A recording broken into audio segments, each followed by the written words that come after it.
Bonjour à tous, aujourd'hui exercice à destination des terminales maths expertes. On est sur les matrices, on est sur le début, apprendre à faire des produits et à, petit à petit, comprendre les propriétés qu'a ce produit matriciel. Donc ici, on considère trois matrices, donc carrées, des matrices d'ordre 2, donc il y a deux lignes à chaque fois et deux colonnes. Et on va déterminer donc, sans calculatrice, les produits BA et les produits CA et on remarquera quelque chose.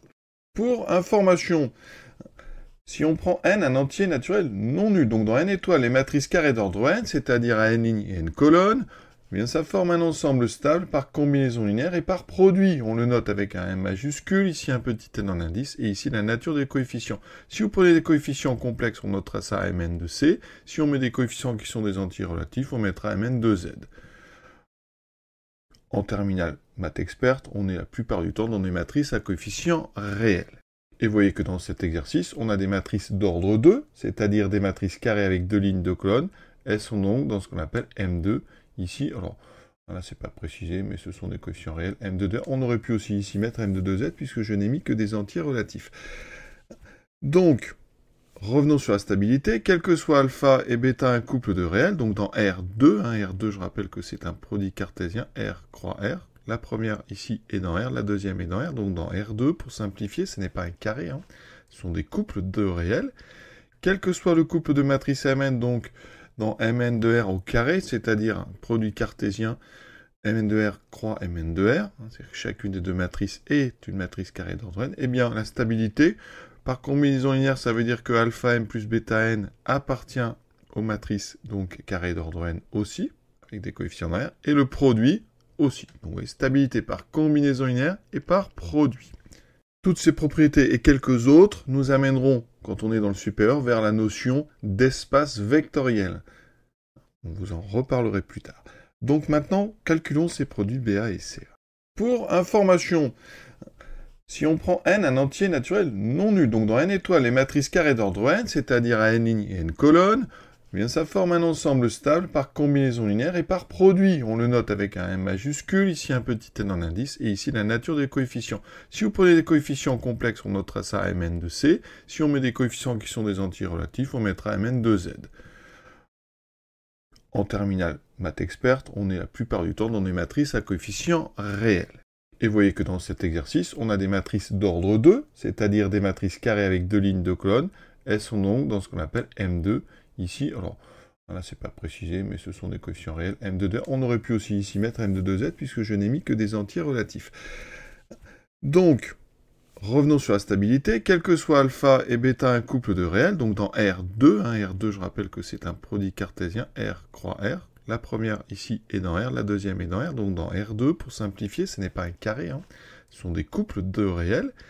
Quel que soit le couple de matrices Mn, donc dans Mn de R au carré, c'est-à-dire un produit cartésien, Mn de R croix Mn de R, c'est-à-dire que chacune des deux matrices est une matrice carrée d'ordre n, eh bien la stabilité, par combinaison linéaire, ça veut dire que alpha m plus bêta n appartient aux matrices donc carrées d'ordre n aussi, avec des coefficients dans R, et le produit aussi. Donc vous voyez, stabilité par combinaison linéaire et par produit.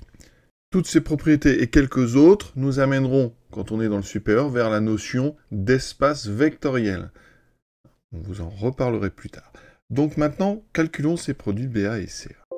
Maintenant, calculons les produits BA et CA. Donc, les matrices A, B et C sont donc bien des matrices dans M2 de R, c'est-à-dire les matrices carrées d'ordre 2. Donc, le triplet ABC est dans M2 de R 3. C'est-à-dire le produit cartésien, d'accord, et trois matrices dans le même ensemble. On a vu que M2 de R est stable, M2 de R est stable par produit, donc effectivement, eh bien, BA et CA existent, BA et CA appartiennent aussi aux matrices carrées d'ordre 2. Donc le produit qu'on attend, c'est bien une matrice carrée d'ordre 2 à chaque fois. Pour faire ce produit, donc on va écrire B fois. L'ordre est très important parce que vous savez que le produit matriciel n'est pas commutatif. Autrement dit, la plupart du temps, BA et AB, ça n'est pas la même chose. Donc, il faut vraiment faire attention. On va écrire donc en premier la matrice B. La matrice B, c'est 1, 3, 2, 4. Et on va multiplier par la matrice A. Alors, on peut les écrire comme ceci, mais au départ, pour avoir une meilleure visualisation des choses, on peut vous conseiller d'écrire la matrice A ici, un petit peu au-dessus, de façon à laisser à cet endroit une place qui est exactement la place pour la matrice produit. Vous aurez 2 lignes comme celle de B et 2 colonnes comme celle de A. Vous voyez la place pour mettre 4 coefficients. Le produit matriciel, on prend la première colonne ici de la deuxième matrice, 2, 4, on bascule ça au-dessus. Vous voyez qu'il y a exactement la place, puisque j'ai dit, on a autant de colonnes dans B que de lignes dans A. Donc ensuite, on fait 2 fois 1, 2, plus 4 fois 2, 8. 8 et 2, 10. On fait ensuite avec la deuxième ligne, 2 fois 3, 6, plus 4 fois 4, 16. 16 et 6, 22. Maintenant, on oublie ce 2 et ce 4. Je prends la deuxième colonne. J'écris ça ici, je bascule. 1 fois 1, 1, plus 2 fois 2, 4, ce qui me donne donc 1 et 4, 5. 1 fois 3, 3 plus 2 fois 4, 8. 8 et 3, 11. Donc ça, c'est mon produit BA. Je fais de la même façon le produit CA. Donc, j'écris 3, 1, 9, 1. Et ici, je vais écrire la matrice A. 2, 1, 4, 2. Même chose, je prends la première colonne, je la bascule. 2 fois 3, 6, plus 4, 10. 2 fois 9, 18 et 4, 22. Maintenant, je prends la deuxième colonne, 1 et 2. 3 plus 2, 5. 1 fois 9, 9 et 2, 11. Question 2, que remarque-t-on? Bien, on remarque que BA et CA, bien, ce sont la même matrice, donc BA est égal à CA. Quand des matrices ont les mêmes coefficients, elles sont égales. BA est égal à CA. On a ici BA égale ça, et pourtant, B n'est pas égal à C. Alors, quand on est chez les réels, si on prend X, Y et Z, donc 3 réels, eh bien, si on a X, Y égale, alors je vais prendre dans le même ordre, je ne vais pas prendre X, Y, Z, c'est pas très adroit, on va prendre ABC, vous comprenez bien le parallèle avec le produit des nombres réels. Si je prends AB et C, 3 réels, si je prends BA égale CA, est-ce que on peut dire quelque chose de ça? Eh bien, si A est différent de 0, BA égale CA, je peux diviser par A des deux côtés, BA égale CA, eh bien, ça va impliquer que B est égal à C. Et si je remultiplie par A, eh bien, je reviendrai là. Donc, c'est une équivalence. BA égale CA équivaut à B égale C.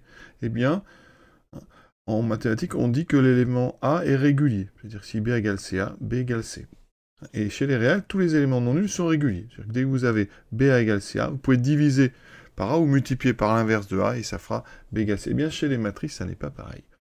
D'ailleurs, si on mettait ici CA de l'autre côté, ça ferait BA moins CA égale 0. On pourrait factoriser par A, par la droite. B moins C serait égal, enfin B moins C fois serait égal à 0. Un produit est nul si et seulement si un des facteurs est nul. Mais comme, eh bien, A est non nul, on aurait BC égale 0 ou A égale 0. Comme j'ai pris A non nul, mais vous voyez que ça me donnerait donc B moins C égale 0. Et donc B égale C. Chez les matrices, eh bien, c'est différent. Et on peut comprendre un petit peu pourquoi. Parce que si BA est égal à CA, alors, on peut dire que c'est équivalent à BA moins CA égale 0. Et on a vu qu'on pouvait factoriser. Ça ferait B moins C fois est égal à 0. Et vous avez un produit nul. Mais chez les matrices, un produit peut être nul sans qu'aucune des deux matrices ne soit nulle. Vous voyez la petite différence. Donc ici, attention. BA égale CA n'implique pas B égale C. Il y a des cas où ça va marcher, et on verra, ça va nous amener à la notion d'inversion. Si, supposez qu'il existe une matrice inverse de A, A-1, sur une matrice telle que A fois A-1 égale l'identité, supposez, et bien dans ce cas-là, on pourrait, quand on a BA égale CA, multiplier des deux côtés par A-1, d'accord, ça ferait ceci. Ça, c'est l'identité, d'accord? La matrice avec des 1 sur la diagonale et des 0 ailleurs. Et ici, on aurait A-1 qui vaut l'identité. Ça voudrait dire que B fois l'identité est égal à C fois l'identité. Mais la matrice identité a cette propriété. Quand on multiplie par elle, ça ne change pas. Ça fait B égale C. Vous voyez, dans ce cas-là, si A était inversible, on aurait B égale C. Donc on verra avec le travail, petit à petit, comment on gère toutes ces petites différences avec le produit des nombres réels. Je vous souhaite une bonne fin de journée et à très bientôt.